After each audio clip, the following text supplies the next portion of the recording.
Everyone, welcome to my YouTube channel the crazy scholar one. जैसे कि हमें पता है, हम अपनी पुरानी वीडियोस में स्टेट एग्जीक्यूटिव पढ़ रहे थे एंड स्टेट एग्जीक्यूटिव में हमने अपना जो गवर्नर था वो कंप्लीट कर लिया था। गवर्नर वाला टॉपिक कंप्लीट हो गया था। आज की वीडियो में हम state council of ministers plus CM के जो इम्पोर्टेंट आर्टिकल्स हैं उनके बारे में पढ़ेंगे। Important articles of state council of minister and the CM. सबसे इम्पॉर्टेंट आर्टिकल है article 163 of the Indian constitution. ये स्टेट काउंसिल ऑफ मिनिस्टर और सीएम के बारे में बताता है। आर्टिकल 163 का क्लॉज 1 क्या कहता है? क्लॉज 1 कहता है that there shall be a state council of minister headed by the chief minister to aid and advise the governor. ये हमारा क्लॉज 1 कहता है कि एक स्टेट काउंसिल ऑफ मिनिस्टर होगी जिसके जो हेड होंगे वो सीएम होंगे एंड इन दोनों का काम रहेगा कि वो गवर्नर को एडवाइस करें, उनकी हेल्प करें उनके फंक्शंस को कंप्लीट करने में। ठीक है। 91st कॉन्स्टिट्यूशनल अमेंडमेंट एक्ट 2003 से स्टेट काउंसिल ऑफ मिनिस्टर्स का जो एरिया है या परसेंट है वो 15% से ज़्यादा नहीं हो सकता है। State council of minister can't be more than 15% of the Vidhan Sabha. Vidhan Sabha के 15% से ज़्यादा लोग स्टेट काउंसिल ऑफ मिनिस्टर्स नहीं हो सकते हैं। ये 91st कॉन्स्टिट्यूशनल अमेंडमेंट एक्ट 2003 से आया था। ये मैंने आपको जब मैंने यूनियन पढ़ाया था तब भी बताया था कि 91st कॉन्स्टिट्यूशनल अमेंडमेंट एक्ट से union council of minister can't be more than 15% of the Lok Sabha. ये भी सेम है। ठीक है। इसके अलावा इसमें एक एक्स्ट्रा पॉइंट ये है कि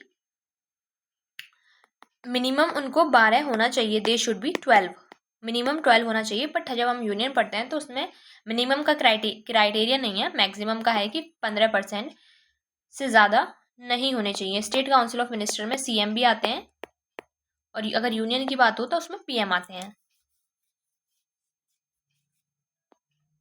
ठीक है। सीएम को अपॉइंट कौन करेगा? सीएम को अपॉइंट करेंगे governor.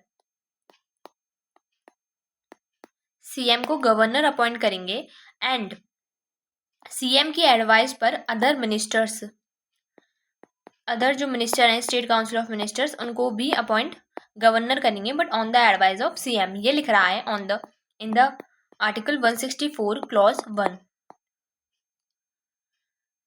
Minister occupy office at the pleasure of the governor.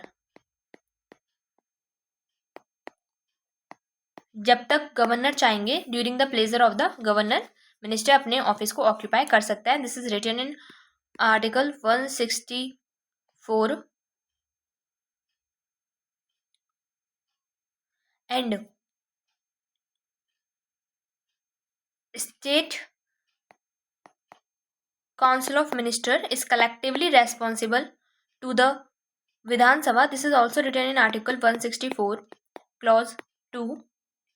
Oath कौन दिलवाएगा मिनिस्टर्स को? ओथ दिलवाएंगे गवर्नर। थर्ड शेड्यूल में इनकी ओथ लिखी हुई है एंड ओथ में क्या है? True faith and allegiance to the constitution of India. इसके साथ साथ ये एक और ओथ लेते हैं जिसको हम ओथ ऑफ सेक्रेसी बोलते हैं। ये लिख रहा है आर्टिकल 164 क्लॉज 3 में। ये सारे जो आर्टिकल्स हैं ये सारे रिलेटेड हैं to the state council of ministers and the CM. I hope this is clear to all. ये सबको समझ में आ गया होगा। हमने आर्टिकल 163 का क्लॉज 1 पढ़ा है जिसमें ये लिख रहा है कि स्टेट काउंसिल ऑफ मिनिस्टर्स होंगे जिनके हेड होंगे सीएम। ये इनका काम होगा कि ये एड एंड एडवाइस करें टू द गवर्नर। ठीक है। इसके साथ साथ अगर state council of minister can't be more than 15% of the Vidhan Sabha and should be minimum 12 होने चाहिए। स्टेट काउंसिल ऑफ मिनिस्टर में सीएम भी इंक्लूडेड होते हैं। इस 15% में सीएम भी इंक्लूड होते हैं। ठीक है। आर्टिकल 164 का क्लॉज 1 कहता है कि सीएम को तो गवर्नर अपॉइंट करेंगे एंड जब सीएम अपॉइंट हो जाएंगे तो सीएम की एडवाइस पर गवर्नर अदर जो मिनिस्टर्स हैं उनको अपॉइंट करेंगे, ठीक है। एंड 164 का क्लॉज 2 बोलता है कि state council of minister collectively responsible होगी टू द विधानसभा। ओथ की अगर हम बात करें तो ओथ कौन दिलवाएगा? ओथ गवर्नर दिलवाएंगे, जो कि 3rd शेड्यूल में लिखी हुई है। And this is written in the article 164 clause 3। I hope this is clear. Same है जैसे कि हमने PM and union council of minister पढ़ा था, सेम है। उसमें आर्टिकल हम 74 से स्टार्ट करते हैं, ठीक है। इसमें हम 163 से स्टार्ट करते हैं। I hope this is clear to all. इसके साथ साथ एक और टॉपिक था जो मुझे पढ़ाना था, that is office of profit. Office of profit क्या होता है? हमने हर जगह पढ़ा है कि minister should not hold any office of profit. तो ऑफिस ऑफ प्रॉफिट क्या होता है, इसको हम थोड़ा सा पढ़ लेते हैं। एंड इससे रिलेटेड जो भी जजमेंट है, स्पेशल जजमेंट्स, उनको भी हम इसी वीडियो में कंप्लीट करेंगे, ठीक है। सो अगर कोई भी एमपी, मेंबर ऑफ पार्लियामेंट, या फिर एमएलए भी बोल सकते हैं हम, मेंबर ऑफ लेजिस्लेटिव असेंबली, या MLC, member of legislative council, अगर कोई व्यक्ति ऐसी जगह पर काम कर रहा है जहाँ गवर्नमेंट का ही सब कुछ हो, मतलब गवर्नमेंट नहीं वो डिपार्टमेंट या ऑफिस बनाया हो, गवर्नमेंट ही सैलरी देती हो, ठीक है, और गवर्नमेंट के पास ही पावर है कि वो पेंशन वगैरह देगी, गवर्नमेंट अलाउंस वगैरह देगी। एंड जब हटाना होगा, रिमूव करने की बात आएगी, तो गवर्नमेंट ही करेगी। तो ऐसी जगह पर कोई भी एमपी ऑनेस्टली वर्क नहीं कर पाएगा, ठीक है। यानी कि अगर कोई एमपी ऐसी जगह पर भी काम कर रहा है तो वो एमपी है, तो वो अपना जो ड्यूटी है वो एज एन एमपी ऑनेस्टली नहीं कर पाएगा, बिकॉज उसे डर रहेगा कि जो उसने ऑफिस होल्ड किया हुआ है, वो जिसने ऑफिस होल्ड किया हुआ है वो उस पोजीशन से रिमूव हो सकता है, गवर्नमेंट उसे रिमूव कर सकती है, ये उसे डर लगा रहेगा हमेशा। एंड यहाँ पर executive is responsible to the legislature भी नहीं हो पाएगा, क्योंकि लेजिस्लेचर डरेगी गवर्नमेंट से, एग्जीक्यूटिव से डरेगी अगर उसने कोई ऐसा ऑफिस होल्ड किया हुआ है। एंड हमारी जो बेसिक फाउंडेशन है वो ERL ही है, executive is responsible to legislature.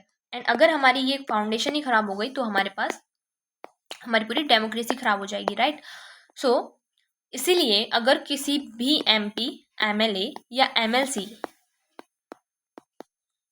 MLC ने कोई भी बॉडी ऐसी ऑक्यूपाई की है जिसे गवर्नमेंट ने बनाया हो, गवर्नमेंट सैलरी देती हो, हटाती भी गवर्नमेंट है, तो हम कहेंगे कि इस MP या MLA या MLC ने ऑफिस ऑफ प्रॉफिट ऑक्यूपाई किया हुआ है। एंड अगर उसने ऑफिस ऑफ प्रॉफिट ऑक्यूपाई किया हुआ है, then he will not remain the MP, MLA और MLC, ठीक है।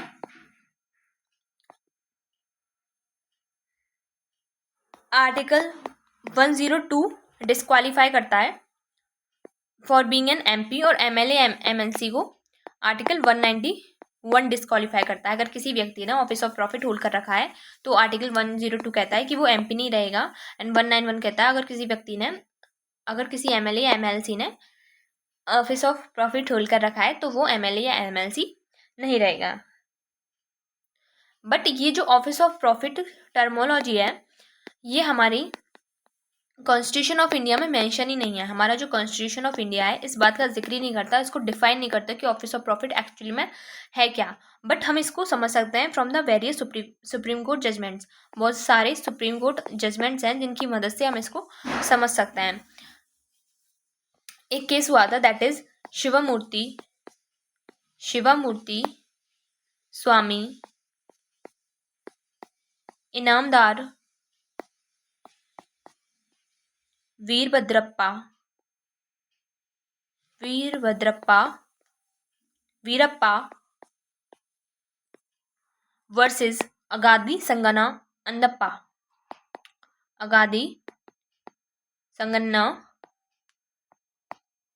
अंदनप्पा। ये केस हुआ था शिवमूर्ति और आगादी में। तो इसमें सुप्रीम कोर्ट ने ऑफिस ऑफ प्रॉफिट की थोड़ी सी डेफिनेशन दी थी। उन्होंने बोला था कि ये जो ऑफिस ऑफ प्रॉफिट है is the test of appointment.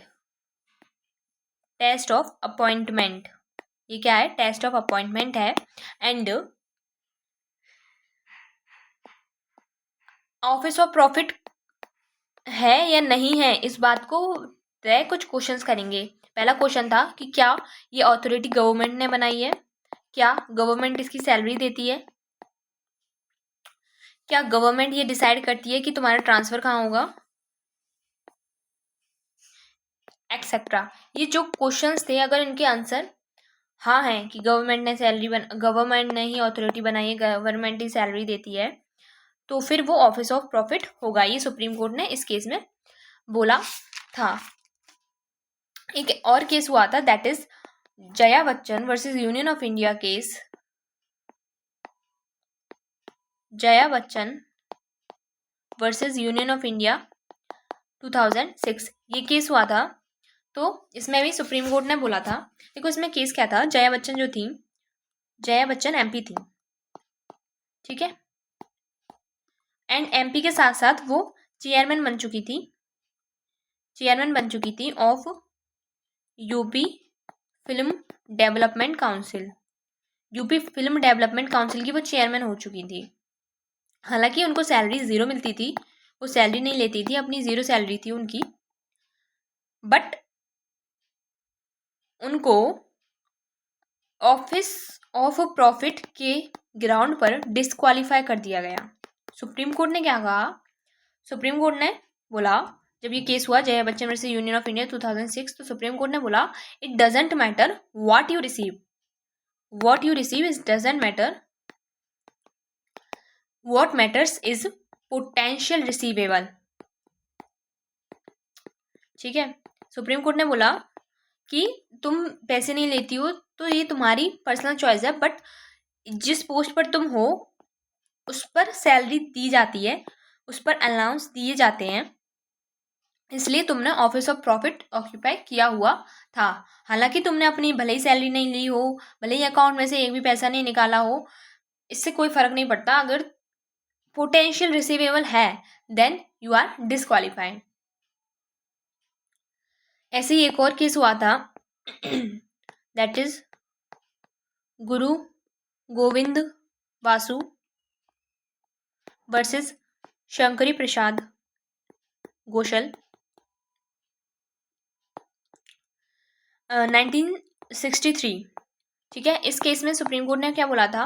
इस केस में सुप्रीम कोर्ट ने बोला था कि अगर कोई व्यक्ति गवर्नमेंट सर्विस में नहीं है तो भी वो ऑफिस ऑफ प्रॉफिट ऑक्यूपाई कर सकता है। अगर कोई भी कंपनी है जिसमें गवर्नमेंट का 1% भी रोल है, ठीक है, या फिर कंपनी के ये बताता है, कंपनी को गवर्नमेंट बताती है कि किसको सिलेक्ट करना चाहिए, किसको नहीं करना चाहिए, या फिर सैलरी गवर्नमेंट देती है, या फिर कुछ भी ऐसा कुछ करती है, कोई भी ड्यूटी गवर्नमेंट निभाती है उसमें कुछ भी, तो भी वो ऑफिस ऑफ प्रॉफिट माना जाएगा। तो भी कोई भी MP, MLA, MLC office of profit के ग्राउंड पर डिस्क्वालीफाई हो सकता है। ठीक है, अब एक सवाल ये भी आता है कि गवर्नमेंट तो थाउजेंड्स ऑफ ऑफिस बनाती है, बहुत सारे ऑफिस बनाती है, ठीक है, तो पार्लियामेंट ने क्या किया? पार्लियामेंट ने थाउजेंड्स ऑफ ऑफिस की जगह कुछ ऑफिस सेलेक्ट कर लिए, कुछ पर्टिकुलर ऑफिस सेलेक्ट कर लिए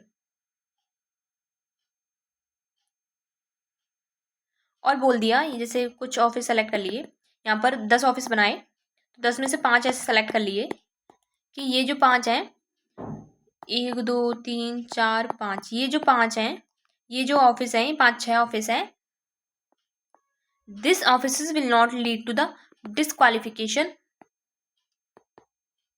under the ground of office of profit. अगर आप इन 6 में से किसी भी ऑफिस पर हो तो आपका डिस्क्वालिफिकेशन नहीं होगा under the ground of office of profit. Office of profit के नाम पर आपका डिस्क्वालिफिकेशन नहीं होगा। ये एक नेगेटिव लिस्ट है, हमने नहीं होगा नॉट जोड़ा है इसमें, डिस्क्वालिफिकेशन नहीं होगा तो हम इसे एक नेगेटिव लिस्ट बोलते हैं। एंड इसके लिए हमने एक एक्ट बनाया था, that is the parliament prevention of disqualification act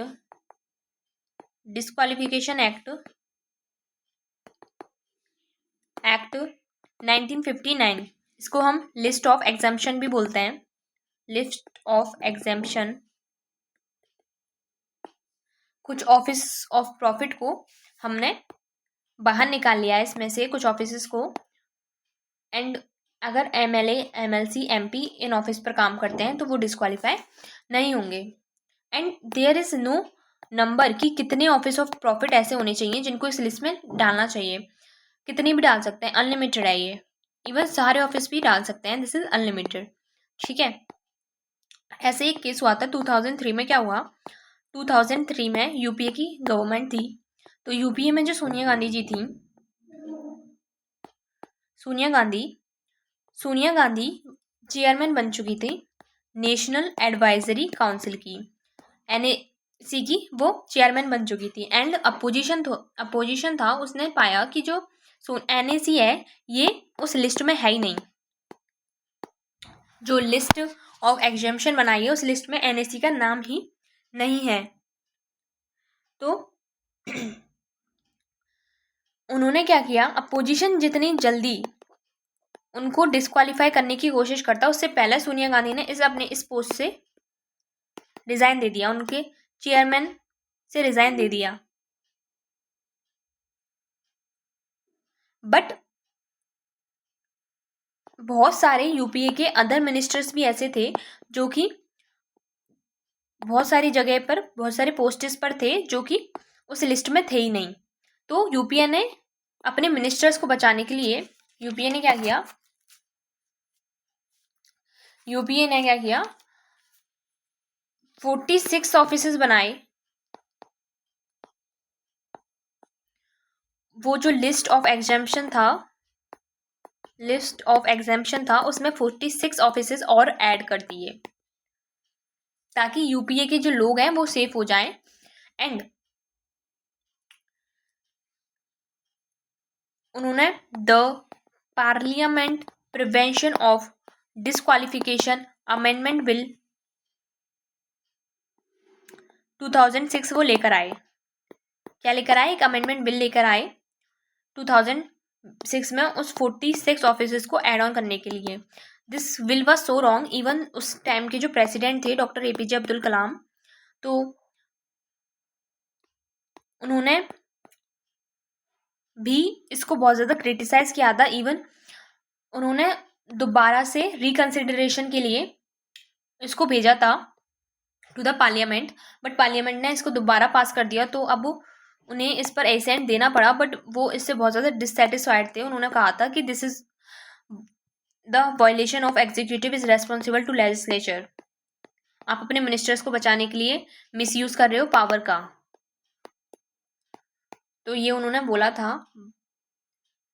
and this is very very very wrong. अब कितना रॉन्ग होगा ये आप समझ सकते हैं कि खुद हमारी late prime minister Shri APJ Abdul Kalam उसको क्रिटिसाइज कर रहे हैं, तो बहुत ज़्यादा गलत भी था ये, क्योंकि इसमें executive is responsible to legislature ये बहुत ज़्यादा वायलेट हुआ था, इसलिए ये गलत भी था।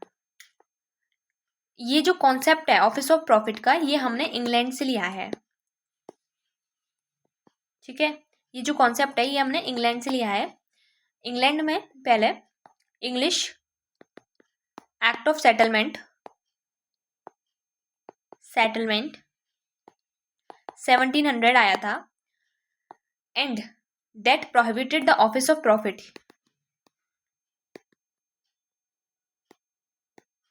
Prohibit the office of profit.